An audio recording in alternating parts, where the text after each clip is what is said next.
Olá, seja bem-vindo a mais uma aula de toda quinta-feira às 19 horas. Hoje vocês estão vendo o nosso cenário um pouquinho diferente, porque hoje a gente tem uma surpresa para vocês. Mas quero lembrar que, como toda aula de quinta-feira, você tem que pegar o seu caderno, a sua caneta e anotar, porque hoje a gente tem muito conteúdo para vocês. Já quero avisar aqui de antemão, clica no link que está aqui embaixo e se inscreva na nossa aula magna, Psicanálise é a Profissão do Presente, que vai acontecer no dia 9 de outubro, às 20 horas. Cara, vai ser um evento sensacional, você não pode perder, você não pode ficar de fora. Vou te mostrar completamente o caminho de se tornar um psicanalista realmente qualificado, o passo a passo que você precisa ter, o que você precisa realmente viver. E diga-se de passagem que aqui no canal a gente preza pela psicanálise mesmo. Então aqui você vai aprender sobre psicanálise. É claro que a psicanálise é transdisciplinar, conversa com diversas outras disciplinas, mas aqui a gente faz psicanálise de fato. E falando sobre se tornar um psicanalista qualificado, o nosso tema de hoje é justamente esse, a diferença de ser um psicanalista qualificado. Para isso, eu estou aqui com meu aluno, meu amigo, Bruno. Seja muito bem-vindo, cara. Valeu, cara. Tá aqui com a gente e ele vai falar um pouquinho sobre a experiência dele vivendo a análise. E a gente fica muito assim, né? Quando pensa no curso de psicanálise, quando a gente pensa na própria terapia, sobre assim, como que são as outras experiências, né, das pessoas. Porque isso é muito velado, né? A psicanálise em si, ela tem esse contexto subjetivo da elaboração, então a gente tem poucos, né, acontecimentos compartilháveis, mas o Bruno se dispôs a estar aqui conosco, contando um pouquinho da experiência dele para a gente poder realmente comparar a diferença de alguém que é qualificado, de alguém que desenvolveu bem a sua jornada acadêmica, de alguém que fez o dever de casa, diga-se de passagem, se tornou uma pessoa completamente capaz de vir, de trabalhar, de fazer aquilo que deveria fazer. Então a gente vai ver isso na vida dele também, essa diferença. Mas eu quero também dar um exemplo. Quero já mostrar para vocês aspectos da diferença entre um e outro. Eu quero começar falando para vocês sobre uma certa feita, né, um caso, onde uma menina falando sobre como que ela, vamos dizer assim, experienciava a vida dela, como que ela vivia a vida dela. E uma fala que me chamou a atenção, assim, depois de um certo tempo de análise, inclusive, foi o fato de que ela falou que sempre estava com raiva. Isso, ao longo das análises, começou a me chamar cada vez mais a atenção. E um belo dia ela falou que vivia sempre as relações dela, as formas dela atuar, nas relações, no trabalho, enfim, né, em todos os aspectos da vida dela, ela tinha como principal motor a própria raiva. O que me chamou mais atenção ainda foi quando eu tive um pequeno insight de questionar, porque raiva para mim é uma coisa, raiva para ela pode ser outra, por incrível que pareça. E eu fiz a pergunta fundamental que foi, tá, mas o que você quer dizer com raiva? O que é isso para você? Ela falou, olha, a raiva é o momento em que eu encontro força para realizar tudo que eu preciso, mas me faz mal. Eu falei assim, mas da onde você tirou, né, essa possibilidade de que é essa força motora? E ela então falou assim, olha, agora que você perguntou, eu acabei de lembrar de uma situação, de uma terapeuta, da qual eu comecei a minha jornada analítica, e que um belo dia ela disse para mim, olha, se você, é claro que a gente já está aqui entendendo de que houve uma relação de transferência, transferencial, ou seja, significativa na vida daquela paciente. E a terapeuta disse, olha, se você usasse toda essa raiva, né, tudo isso que você tem dentro de você para coisas boas, com certeza você chegaria muito longe. Aquilo se fixou na vida dela, aquilo se inscreveu na vida dela, de tal maneira que ela passou a viver dia após dia, querendo a raiva, porque o argumento era eu sempre estou com raiva, todos os dias eu tenho raiva. E aquilo se inscreveu de uma forma em que ela agindo com raiva, ela chegaria muito longe. As relações significativas dela, que ela queria evoluir, deveriam então serem evoluídas através da raiva. Olha só o perigo da palavra do terapeuta. Mais tarde a gente descobriu que isso acontecera justamente pelo fato de que a terapeuta passou a vê-la como uma espécie de filha, de parente. E isso foi completamente, vamos dizer assim, errado. Justamente porque a terapeuta passou a implicar os seus próprios valores na vida dessa paciente. E olha só que problemão, Ela, então, para tentar ajudar a paciente, ela diz o que achava que era certo. Mas entenda uma coisa, não é aquilo que eu acho que é certo, não são os meus valores, eu não sei nada sobre o paciente, ele sabe sobre ele, só não sabe disso ainda. Então, o meu trabalho como terapeuta é transformar essa via, né, de relação na possibilidade do paciente se escutar. Isso é muito interessante, porque o próprio Lacan vai dizer que o paciente ele não vai angustiar pelo que ele ouve do terapeuta, ele vai ficar angustiado pelo que ele ouve de si mesmo. Melhor dizendo, ele não vai angustiar pelo que fala, ele vai angustiar pelo que ouve quando ele fala. Interessante, então eu não tenho que dizer o que o paciente deve fazer. A contratransferência, que inicialmente o Freud abraçou, mas que não durou basicamente 1 ano, ele já vai retomar, em 1910, a ideia de que não, contratransferência não é um ponto que deve ser utilizado. Não deve ser um fenômeno que acontece em toda e qualquer clínica, porque esquece, não existe terapeuta neutro. O terapeuta existe, ele vai viver essa relação como todo ser humano vive, mas ele precisa dispor de recursos dos quais ele não vai se utilizar da contratransferência. Ou seja, eu não vou implicar os meus valores na vida do paciente, porque senão acontece fazendo todo essa desconstrução, toda a clínica, acontece que eu vou então implicar a minha vida na vida do outro e vou fazer o quê? Que o outro sofra aquilo que, vamos dizer, ele nem precisava sofrer. Eu vou fazer com que o outro passe por coisas que ele nem precisava passar. Então, rechaçar a contratransferência, mas reconhecê-la na clínica. Essa terapeuta, infelizmente, não percebeu. É por isso que eu quero dizer, não estou aqui para falar o problema de outras pessoas, tanto é que eu não estou citando nomes aqui, seria, lógico, antiético. Isso aqui a gente não é. Mas também não posso deixar de falar que existem vários acontecimentos que são assim, completamente contrários à clínica, porque não fez o dever de casa, porque não entendeu o papel de um psicanalista completamente ou assim qualificado. Então, dado esse exemplo, eu quero trazer aqui, o Bruno já está aqui com a gente, a história do Bruno. Ele vai falar, a gente vai conversar um pouquinho sobre a história dele, a história da terapia dele, o que aconteceu com ele e como é que foi essa experiência para ele, que não foi só negativa. Mas a gente vai ver isso ao longo da fala dele. Bruno, pode ficar à vontade, fala da sua história pessoal e a gente vai conversando sobre isso. Beleza. Pessoal, quando eu era muito novo, eu chorava muito em casa e minha mãe, ela que não conseguia entender o porquê disso, mas isso foi por muito, muito tempo. E aos 9 anos ela foi e me levou até uma psicóloga que trabalhava num âmbito religioso, né? O consultório dela era num lugar dentro de um âmbito religioso, mas isso também não é nenhum tipo de problema, isso não é problema nenhum. E aí, quando ela me deixou lá na consulta, e aí... Não seria problema porque eles podem ter profissionais que, por exemplo, atendem numa sala de uma instituição, mas não necessariamente vão, por exemplo, exercer algum tipo, né, de religiosidade na coisa. Mas vai lá. Aí, o que aconteceu é que na primeira consulta, ela acabou, infelizmente, misturando as coisas. E aí ela... Na primeira consulta. Na primeira consulta ela já chegou, conversou, e aí ela falou que aquilo era coisa do demônio e tal, pelo incrível que pareça. Foi exatamente isso que ela falou pra mim, 9 anos de idade. 9 anos de idade, cara. Deve ter sido bem traumático. Exato. Pra mim aquilo foi horrível. E aí ela fez como se fosse um exorcismo comigo. Ela realmente botou a mão na minha cabeça, começou a gritar e tal, repreendendo. E aí, tipo, a sessão foi basicamente isso. Minha mãe foi me buscar. Ela ficou muito tempo fazendo isso comigo. Só isso, praticamente. Ela falou pouquíssimo comigo. E aí minha mãe foi me buscar e tal. E aí, tipo, eu tava muito em choque. Mas minha mãe não percebeu. Ela achou que fosse coisa da consulta e tal, de ser a primeira. E aí, quando eu fui pra segunda, minha mãe me deixou lá. Eu fui e foi praticamente a mesma coisa. Então, aquilo pra mim foi horrível pra mim, foi muito ruim.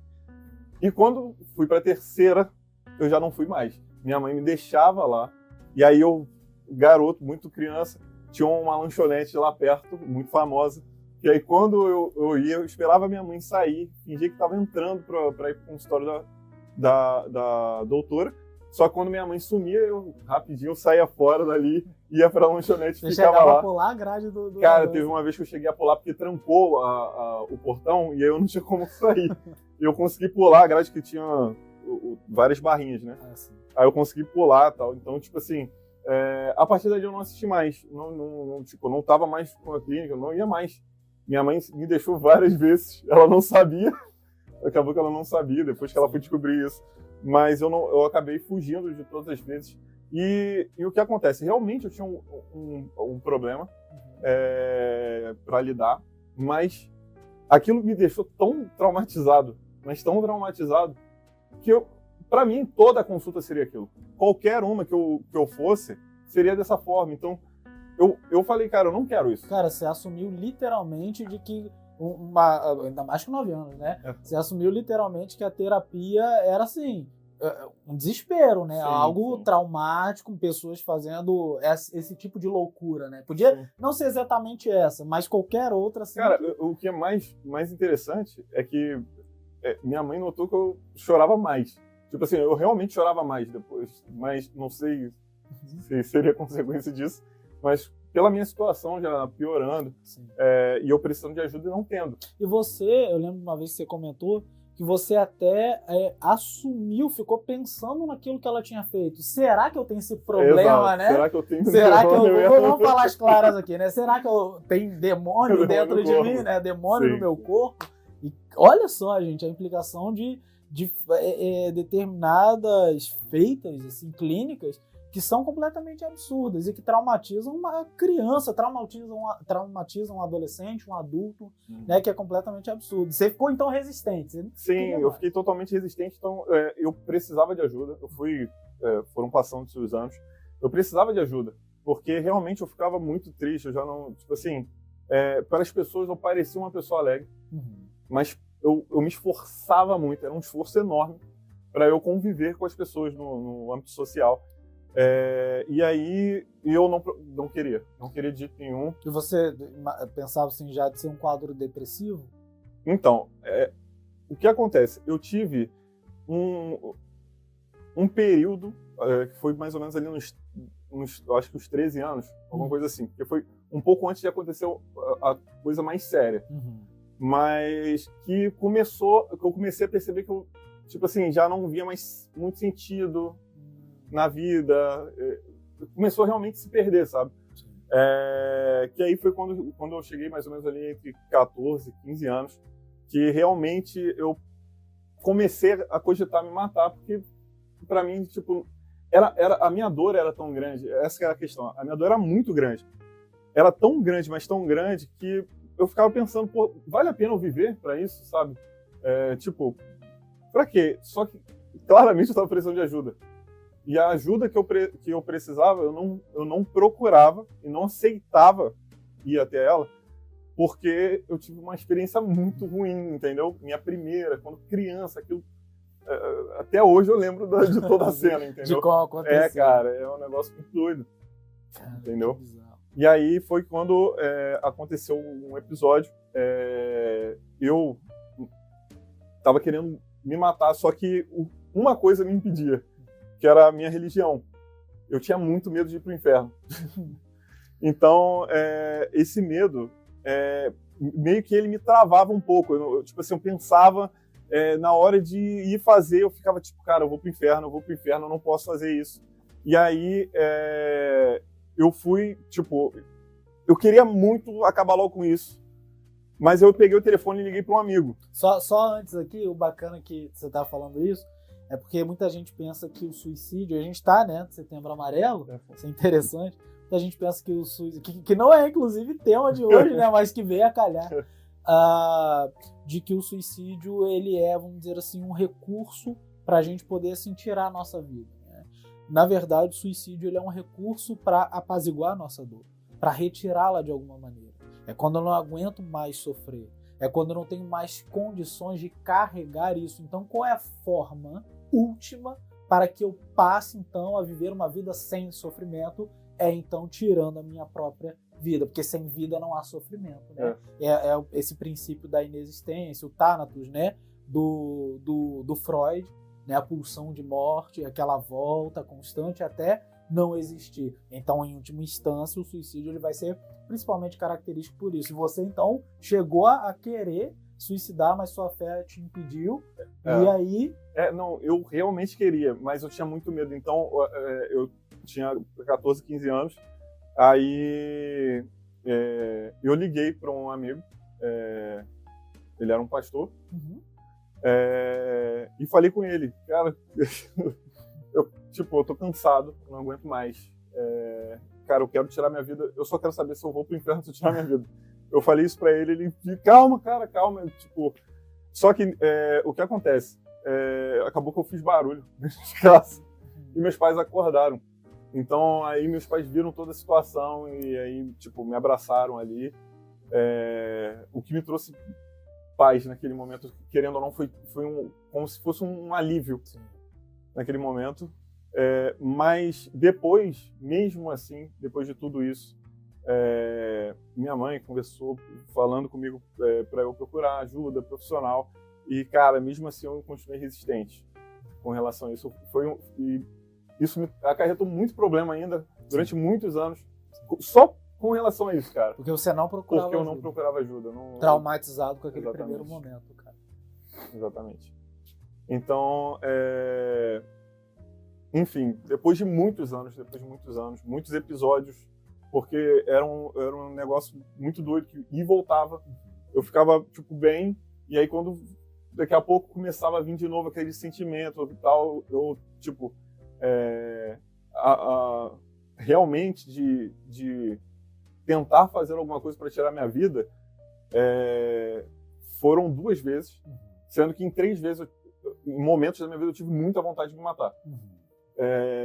Isso durante, tipo, muitos anos. Desde aquela época, né, foi a primeira, quando eu tinha 14, 15, que eu não sei ao certo quando foi, mas foi nesse período, até meus 28. Então, meus 27 anos. Então,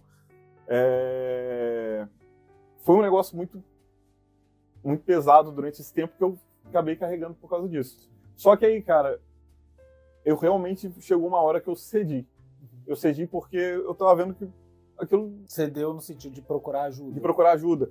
Porque eu já não sabia mais o que fazer, sabe? Eu não sabia mais o que fazer, eu ficava preocupado com meus pais nesse período. Porque eu sabia que se eu me matasse, como ficariam meus pais? Tipo, quem ficar? Como que vai ficar? Acabou que isso virou um impeditivo, entendeu? Então, mas ao mesmo tempo eu tava muito cansado, já não tava aguentando mais, cara. Não tava aguentando mais. E aí, minha namorada, na época, ela insistiu muito para eu procurar ajuda, para eu ir. E aí eu fui, finalmente, de novo, ter um contato com uma psicóloga. E foi totalmente diferente. Tipo, essa psicóloga foi totalmente diferente. E aí eu meio que, no começo, como acho que qualquer pessoa que vai ter um contato, assim, ela fica meio receosa de falar, então, mas aí as coisas foram andando. Essa psicóloga depois, ela deixou de me atender, ela não podia mais me atender, e aí eu tive um contato com uma psicanálise, que foi uma psicanalista que me atendeu depois, e aí foi quando as coisas realmente foram se encontrando. E foi realmente, tipo, é impressionante a coisa que você falou sobre o ser o espelho, porque é exatamente isso que estava acontecendo. Cara, realmente eu me assustava com as coisas que eu falava.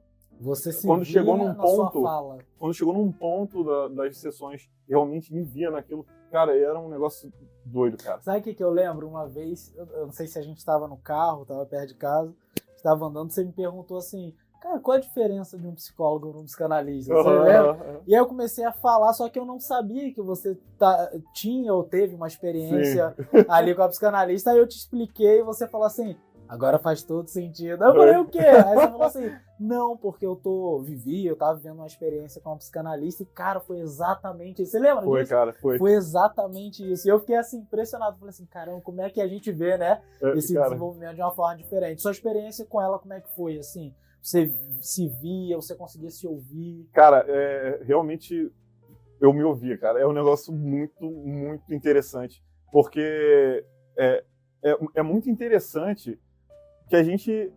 Cara, tinha coisas que eu pensava, que eu tipo assim, é desse jeito, sabe? Pra mim, funciona desse jeito. É desse jeito que tá acontecendo na minha cabeça. E, cara, não era. Tipo, não era. Só não era. Eu achava que seria, mas não era. Então, tipo assim, com o tempo, eu acabava dando uns vacilos na hora de falar. Os tropeços, exatamente. Os atos falhos ali. E que gerava recurso para ela trabalhar. Exatamente. Então, tipo assim, cara, foi um período, cara, foi muito transformador para mim. Tipo, para mim, foi esse período com a psicanalista, realmente foi muito, muito impactante, porque ela foram 6 meses só que ela pôde ficar comigo também. Infelizmente. Mas, cara, foi muito bom o contato que eu tive. Tanto que foi bom que eu me interessei muito pelo assunto. Porque eu falei, cara, eu quero estudar esse negócio. E que diga-se de passagem que você veio de uma coisa completamente diferente. Eu tava estudando engenharia de produção, cara. Engenharia de produção. Sempre fui das exatas. Só que, cara, foi um negócio, cara, é impressionante, cara. É impressionante. Aquilo me mexeu tanto comigo que eu falei, cara, eu quero estudar com isso. Se você colocar na balança assim, foi uma experiência completamente assim, diametralmente oposta que você teve naquele primeiro, né, total. momento. Você viu uma profissional, você viu, né, outra profissional, né? Sim. Você pôde, infelizmente lá atrás, mas felizmente no futuro, né? E, cara, como é que é interessante isso? Aí Bruno sai então ali daquilo que ele faz, entra na psicanálise também, hoje estudando. E como é que a gente vê, gente, a importância de ser um terapeuta, um psicanalista, que realmente sabe o que faz, que reconhece os princípios, que sabe fundamentalmente o caminho para você ser alguém que faz um trabalho ético, profissional, alguém que cuida da vida de outra pessoa.